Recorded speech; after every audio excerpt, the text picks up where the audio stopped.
Before there was the Queen Mother, there was Queen Mary.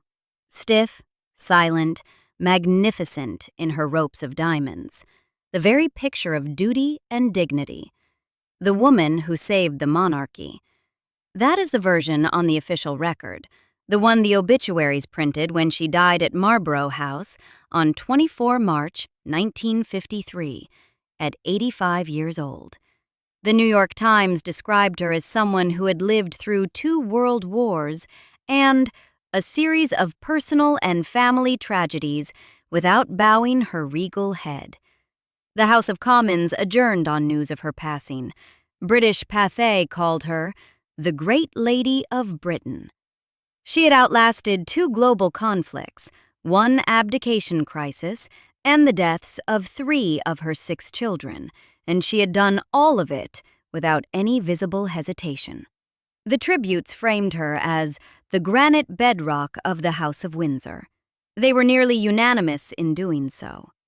Here is the version her own household lived with. James Pope-Hennessy wrote the official biography of Queen Mary, published in 1959, with access to the royal archives and Queen Mary's personal diaries and letters. Reviewers called it probably the finest royal biography ever written. But Pope-Hennessy also kept private notebooks, raw research material from interviews with courtiers, household staff, and royal family members. And he stipulated before his death that those notebooks should remain sealed for 50 years. When Hugo Vickers finally edited and published them in 2018 as The Quest for Queen Mary, the New York Review of Books ran its review under the headline, "So Damned Selfish." The headline came directly from the notebooks themselves. Lord Claude Hamilton, an extra equerry who served in Queen Mary's household, had told Pope-Hennessy something that didn't belong in an authorized biography. "The truth is, she was damned selfish," Hamilton said. "One of the most selfish human beings I have ever known." That is where the gap opens. 2 Queen Marys, one in the newspaper obituaries, one in the private record that survived her by 65 years. The 1959 official biography wasn't entirely flattering. Pope-Hennessy was too careful a writer for that. He acknowledged her stiffness, her emotional coldness, her parsimony with personal warmth. But he contextualized those qualities, situated them within the institutional demands of her position, and excised the sharpest testimony. The difference between the published biography and the private notebooks is the difference between a controlled portrait and an unguarded one. The notebooks contain what the people closest to her actually thought, delivered to a biographer they trusted to keep it private for half a century. One of those people was Daisy Bigg, daughter of Sir Arthur Bigg, Lord Stamfordham, who served as George V's private secretary for decades. She told Pope-Hennessy that George V was a bully to his boys, and that Queen Mary had never said a single word about it because she respected him too much as a monarch. A moral coward was how Daisy Bigg described her. Edward himself, the Duke of Windsor, used the same phrase independently. She was born on 26 May 1867 at Kensington Palace, in the room where Queen Victoria had been born 48 years and 2 days earlier. Her baptismal name occupied an entire line: Victoria Mary Augusta Louise Olga Pauline Claudine Agnes. The family called her May after the month. Her father was Francis, Duke of Teck. The title was less than it appeared. His own father had contracted a morganatic marriage, a union unequal in rank, which meant Francis's children couldn't inherit full royal status. He held the designation of Serene Highness rather than Royal Highness. And in the intricate calibration of European royal courts, that distinction mattered. May was technically eligible for a British royal match only because she happened to be the sole unmarried princess who wasn't a direct descendant of Queen Victoria. It was the narrowest possible qualification. a door left open by an accident of genealogy. The family finances made the social position considerably worse. By 1883, Frances had accumulated debts large enough that the entire Tech household relocated to Florence to escape their creditors. May spent 2 years in Italy, 1883 to 1885, accompanying her parents through a careful, dignified performance of reduced circumstances. Her governess, Hélène Bricca, had instilled a discipline of wide reading and intellectual rigor since May's childhood. She would later assist in the early education of Mary's own children. In Florence, those habits became survival tools. May visited the Uffizi. She attended the churches. She learned to read the city as an intellectual resource at precisely the moment material resources had run out. She returned to London in 1885, speaking fluent English, German, and French, with a thorough education in Renaissance art and a working knowledge of what financial precarity looked like from the inside. Her mother, Princess Mary Adelaide of Cambridge, received a parliamentary annuity of £5,000 per year and additional income from her own mother, yet managed to donate lavishly to dozens of charities while leaving the family permanently in debt. She wasn't careless with money, she simply couldn't stop spending it. May watched this for 2 decades and drew her own conclusions. When she became Queen Consort in 1910, she developed a reputation for methodical thrift that bordered on parsimony.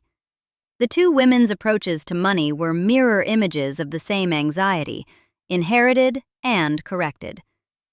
The larger lesson from those Florence years was written into her character at depth. She had watched her parents maintain the exact forms of rank while unable to meet its costs. She had learned that public dignity was non-negotiable, regardless of private reality.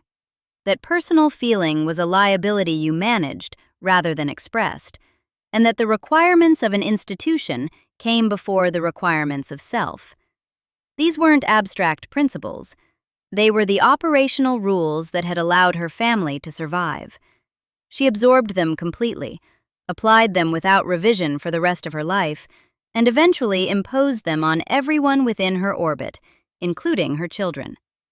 On 3 December 1891, at Luton Hoo, she became engaged to Prince Albert Victor, Duke of Clarence, Eddie, eldest son of the Prince of Wales, second in line to the throne.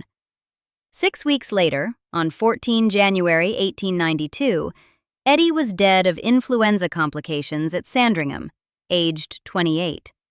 The engagement had lasted 42 days. By 3 May 1893, 16 months after Eddie's death, May was engaged to George, his surviving brother, now heir presumptive to the throne. They married on 6 July 1893 at the Chapel Royal, St. James's Palace. Their marriage became a genuinely devoted one. George wrote to her every day they were apart and, unlike his father, never sought a mistress. In his 1935 Silver Jubilee speech, he asked his speechwriter to place a tribute to his wife at the very end, explaining privately that he couldn't trust myself to speak of the Queen when I think of all I owe her. That sentiment was real. The affection between them was real. But the structure that produced the marriage wasn't one May had chosen. The institution had identified, assessed, and redirected her from one prince to the next, based entirely on what the crown required. Her own preferences weren't meaningfully consulted. She complied, and spent the remaining 60 years of her life not only complying with that framework, but enforcing it on everyone around her with the conviction of someone who had never questioned whether it was right. "All my life I have put my country before everything." That line comes from a letter she wrote to Edward in July 1938, 2 years after the abdication. It reads not as a justification or an apology, but as a statement of physics, a description of how she was built, and an announcement that she had no interest in being rebuilt differently. Queen Mary's collecting habits became one of the defining characteristics of her years as Queen Consort, from 1910 through George V's death in 1936. Apollo magazine has described her approach to the royal collection as compulsive collecting. She spent, by that account, considerable energy in acquiring, arranging, and rearranging pieces of jewelry and other objects. She built 33 photograph albums containing over 12,000 photographs, which she collected, captioned, and arranged herself, tracking provenance with the methodical attention of someone who regarded the royal collection as a family patrimony that had been depleted over generations and required her personal intervention to restore. The question was always method. Multiple biographical accounts describe a recognizable pattern at country house visits. Queen Mary would notice an object, hold it, examine it, return to it, remark upon it at sustained length, and the gravitational architecture of royal hierarchy did the rest. No one was commanded to surrender anything. The Queen's pointed, prolonged admiration made refusal feel socially impossible. Objects migrated into the royal collection. The transaction was always framed as technically voluntary. Aristocratic families, according to multiple accounts, learned to relocate valued pieces before her visits were scheduled. Her documented acquisitions offer a clearer picture than the anecdotes do. When she purchased jewels from the estate of Dowager Empress Marie of Russia, she paid above the market estimates, above, not below. When she acquired the Cambridge emeralds from Lady Kilmorey, the former elderly mistress of her late brother Prince Francis, she paid nearly 3 times the appraised value. A 2021 Vanity Fair account recorded the general principle. If, while visiting an aristocratic home, she spotted something she believed had once belonged to the royal family, she often would request its return. Vanity Fair's framing was diplomatic. The social mechanics of what that request felt like to the people receiving it were rather less so. She wasn't a thief. The kleptomania rumors that circulated in her lifetime were almost certainly false. The Spectator explicitly dismissed them in August 2018, but the distinction between coercion and theft is only meaningful if the coercion is acknowledged. What operated through those drawing room visits was proximity, rank, and the unspoken understanding that certain requests, from certain people, can't be declined by anyone who wishes to remain in good standing within the relevant world. Nobody needed to be explicit. Nobody needed to threaten anything. The position did the work. When she paid nearly 3 times the estimate for the Cambridge emeralds, the price itself was a demonstration. She wasn't extracting value. She was imposing her own definition of where these objects belonged, and using social weight to make that definition stick. The amount was beside the point. The point was that it wasn't negotiable. That is the same architecture she operated in the nursery and the schoolroom. The difference was only in the currency. At a country house, the transaction ended when the object changed hands. In the nursery, the object being shaped was a person, and the transaction never ended. Her children had no equivalent option. Objects could be moved ahead of a visit. Children couldn't be sent elsewhere. She had 6 children with George V: Edward, Albert, Mary, Henry, George, and John. The youngest, Prince John, developed epilepsy and was eventually cared for separately at Wood Farm on the Sandringham estate, largely out of public view. He died in January 1919, aged 13. The structure of the royal household was standard for the Edwardian upper classes. Children raised at a formal remove, seen at scheduled hours, managed by nannies the rest of the time. Physical distance between parents and children was by design. At York Cottage on the Sandringham estate, the structural distance was compounded by something more specific. Established biographical sources are precise on this point. The second of the children's nannies, the one who replaced the first, who had been dismissed for insolence, was systematically cruel in a particular way. According to Kenneth Rose's biography of George V, she would pinch the princes, Edward and Albert, immediately before they were brought to see their parents. The crying that resulted convinced George and Mary that the boys were tiresome and difficult. They were returned to the nursery quickly. This was precisely her intention. She particularly disliked the future George VI and was specifically cruel to him, the pinching and the deliberate withholding of food. The behavior continued until another servant observed it and reported it. She was then dismissed and replaced by Charlotte Bill, known within the family as Lala, who became a genuinely beloved figure and remained with the household for many years. The cruelty operated precisely because the parents weren't present enough to observe it. Queen Mary wasn't initially aware of what was happening. The behavior was successfully concealed from her. But her unawareness was itself a product of the distance she maintained as a matter of deliberate choice. George V had spent his formative years in the Royal Navy, absorbing its discipline and simplicity, and applied both to fatherhood with considerable force. He monitored his son's posture, dress, and correspondence. He sent letters correcting their grammar. His temper was widely documented. Daisy Bigg described him plainly to Pope-Hennessy, a bully to his boys. Queen Mary, she said, never said a single thing about it because she respected him too much as a monarch. She also told Pope-Hennessy that Queen Mary was frightened to death of her husband. The distinction Bigg drew was institutional.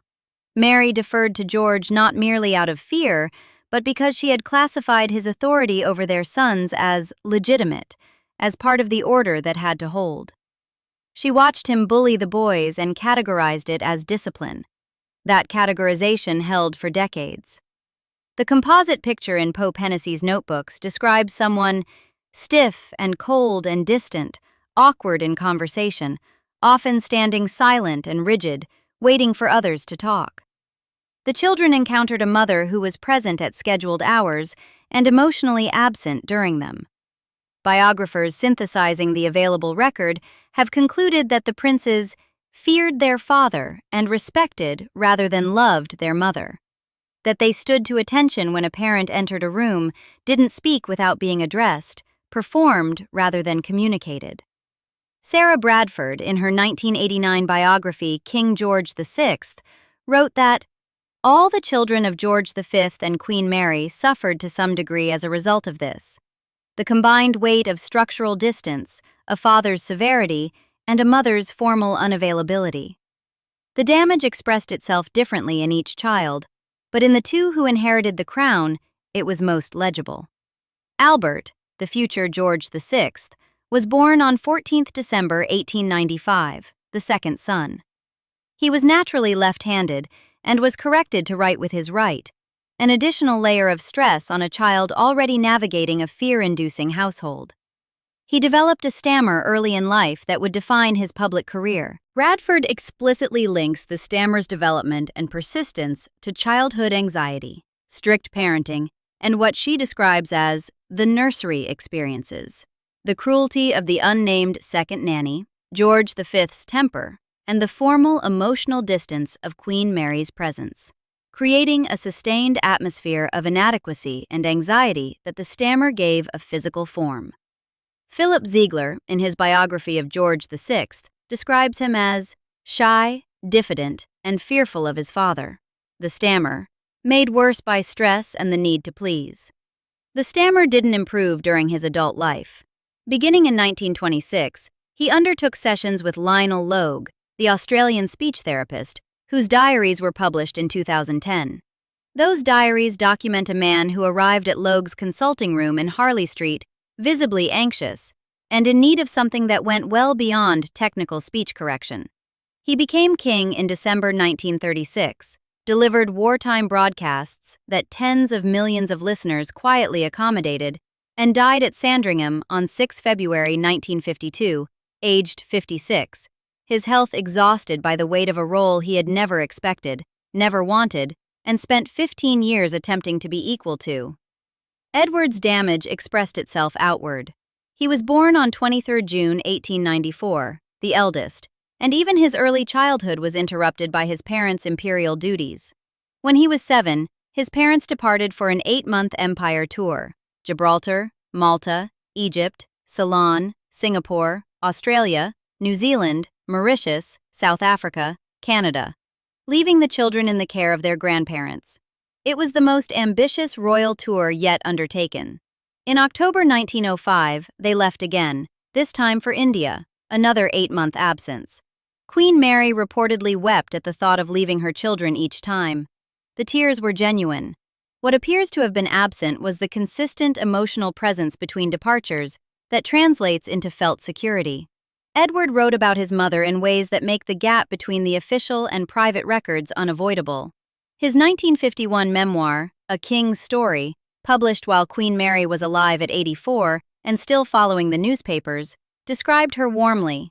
Her soft voice, her cultivated mind, the cozy room overflowing with personal treasures were all inseparable ingredients of the happiness associated with this last hour of a child's day. Such was my mother's pride in her children that everything that happened to each one was of the utmost importance to her. Composed, generous, appropriate to a memoir published under his mother's living gaze. Francis Donaldson's 1974 biography of Edward VIII, The New Yorker described it at publication as a brilliant biography, documented the pattern of his adult attachments in careful detail. Frida Dudley Ward, whom he met in 1918, was described in the record as having a maternal nature and was seen as a calming influence. Thelma Furness followed, then Wallis Simpson. A literary review of Donaldson's book identified the psychological core. For the prince, she was more a mother than a lover. He was abjectly, slavishly in love. People said that she was good for him because she teased him. Linda Rosenzweig, writing in the Journal of British Studies in 1975, argued that George V and Queen Mary's emotional distance had left Edward seeking maternal affection in a sequence of older, married women throughout his adult life. The pattern, its consistency, its intensity, the specific emotional quality of each attachment, has been confirmed by every serious biographer who has examined the relationship history. It's worth acknowledging the counter-record. Mabel Ogilvy, Countess of Airlie, had been Queen Mary's lady-in-waiting since 1900 and remained one of her closest friends for more than half a century. In her 1962 memoir, Thatched with Gold, Airlie directly challenged press caricatures portraying Queen Mary as a controlling, dominant force. She described the Queen as reserved, conventional, and deferential within her marriage. Someone who followed George V's preferences in her conduct, and even in how she dressed, rather than setting the household's emotional temperature. Airlie knew Queen Mary across 6 decades from a position of genuine intimacy, and her account isn't nothing. The official royal family website still describes Queen Mary as a caring mother. The two portraits aren't mutually exclusive. A woman can be a loyal, warm friend to an equal and a cold presence to children. The notebooks don't claim otherwise. What they add is the testimony of people who had less stake in managing the story, speaking to a biographer they trusted to keep it quiet for 50 years. Airlie's vantage point was the friendship. Daisy Biggs' vantage point was the household. Lord Claude Hamilton's was the equerry, who watched the machinery operate at close range for years. The accounts differ not because one of them is lying, but because they describe different angles of the same person. What they agree on is the emotional atmosphere. What they disagree on is whether that atmosphere should be excused. The abdication wasn't a surprise to anyone who had been watching the preceding pattern carefully. It was the same choice Queen Mary had always made: institution first, person second. Executed at the largest possible scale, with her eldest son as its object. By 1934, Wallis Simpson was known throughout London society as Edward's close companion. George V, on his deathbed in January 1936, reportedly told the Archbishop of Canterbury, "When I am gone, the boy will ruin himself in 6 months."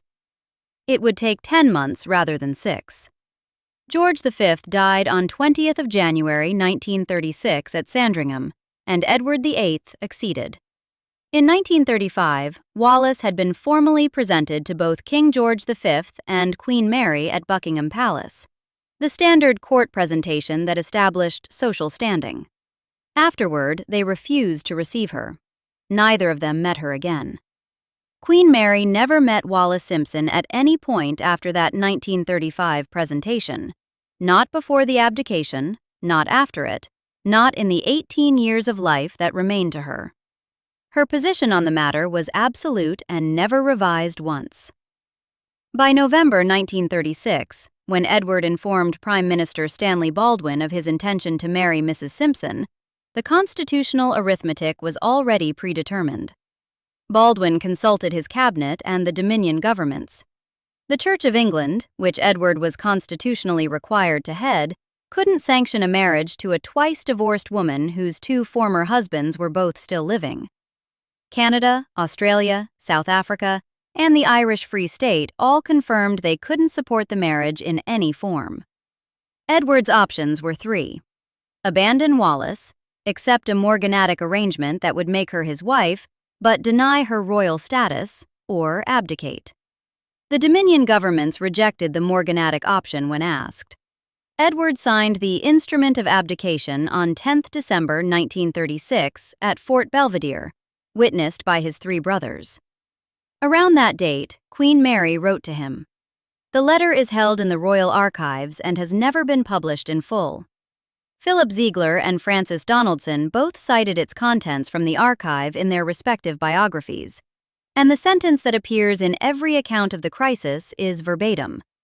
I don't think you have ever realized the shock which the announcement of your intention to marry Mrs. Simpson has been to me.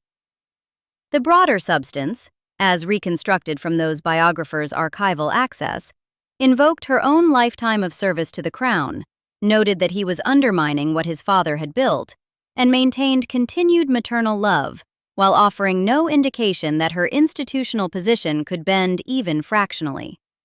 Even the authorized 1959 biography acknowledged this. The New York Times, reviewing the book in October 1959, reported that it documented her distress and confirmed she had scolded Edward during the crisis.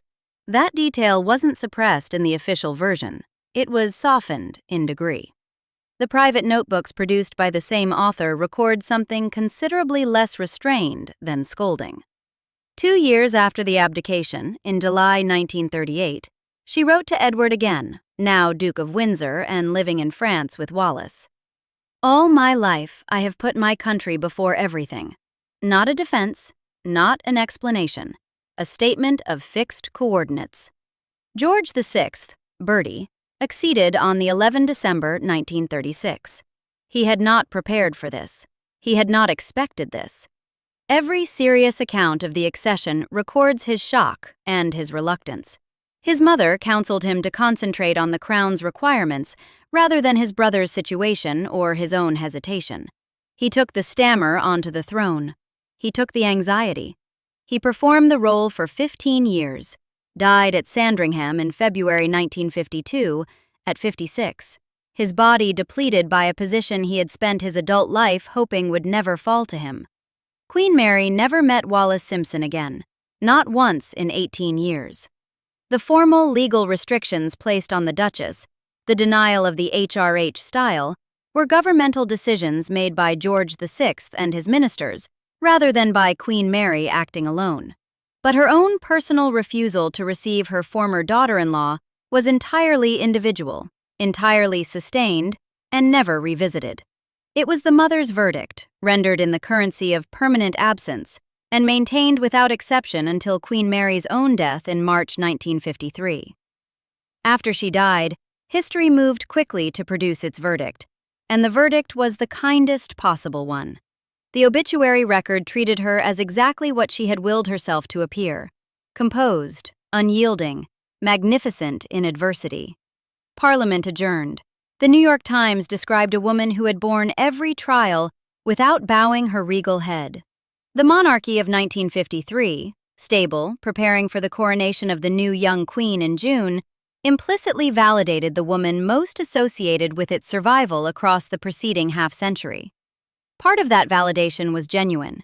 When George V renamed the dynasty from the House of Saxe-Coburg-Gotha to the House of Windsor on 17 July 1917, shedding the German family name at the height of wartime anti-German feeling, renouncing German titles, severing the visible associations with enemy dynasties, Queen Mary participated fully and without visible hesitation. Her own family name was German origin Teck, The reinvention required her as much as it required George V. As the monarchies of Russia, Germany, and Austria-Hungary collapsed in 1917 and 1918, the British crown survived in part by performing the domestic, patriotic, visible sacrifice symbolism that a wartime public required. Queen Mary's role in that performance was real, and historians have correctly noted it. The narrative of a monarchy preserved through the First World War has genuine grounding. The "saved the monarchy" framing earned something during those years. This isn't fabrication. But the official record was also shaped, and the shaping wasn't accidental. Pope-Hennessy understood the two-record problem at the time of writing. He knew the private material in his notebooks was incompatible with an authorized biography prepared with royal cooperation, and he was too honest to pretend otherwise. His solution was to write the best controlled portrait he could for publication, acknowledged by critics as probably the finest royal biography ever written, and seal the unguarded material for 50 years.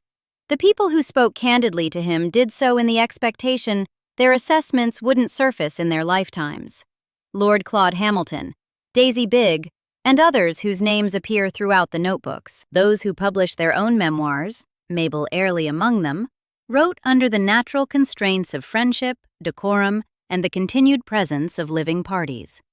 The 1959 biography acknowledged Queen Mary's emotional coldness and her stiffness. It didn't include the composite characterization recorded from multiple household sources, describing her as egocentric, avaricious, bad-tempered, and inconsiderate. That stayed in the notebooks. Pope-Hennessy was murdered at his flat in Egerton Gardens, London, on 25 January 1974, in a robbery-related attack. Multiple assailants pleaded guilty to manslaughter in July 1974. The murder had no connection to his Queen Mary research. This must be stated plainly, because the contrary has occasionally been insinuated, but it did mean his notebooks passed through a gap in the historical record until Hugo Vickers edited and published them in 2018, when the 50-year stipulation had long since elapsed. That June, the New York Review of Books ran Alexander Waugh's review under the title drawn directly from Lord Claude Hamilton's words in the notebooks. So damned selfish. The mechanisms that produced the official legend were structural rather than conspiratorial. Royal household staff operated under codes of discretion that made candid public observation impossible while the relevant parties were still alive and powerful. Authorized biographies required a register appropriate to royal cooperation and continued access. Memoirs written by close friends carried the natural constraints of loyalty and the knowledge that their subjects might read what was written. And beneath all of it, the most fundamental social reality governing powerful institutions in any era. The harshest assessments of the powerful stay private until those people have been dead long enough for the cost of honesty to approach zero. That cost took 65 years to reach zero, measured from Queen Mary's death. What the 2018 publication provided was the other file, the one that had coexisted with the official record all along, that people with sufficient proximity had been exchanging privately for decades, that everyone close enough had already understood. An open secret that everyone, for 50 years, had simply agreed to play along with. History gave Queen Mary the kindest possible verdict: the rock, the savior, the woman who held the family together when it could have fallen apart. But a rock doesn't comfort anyone. It just doesn't move. She held the monarchy together the way a vice holds, by never ever letting go, no matter who got crushed in the grip. Her sons learned that lesson early, in a cottage on the Sandringham estate, in nurseries managed by people who understood that the parents wouldn't be checking. One of them gave up a throne partly to escape it. The other inherited a crown he never wanted, and a coldness he never entirely shook. They called her the Rock. They just never said what it felt like to be the thing she was holding down. Subscribe for more stories like this.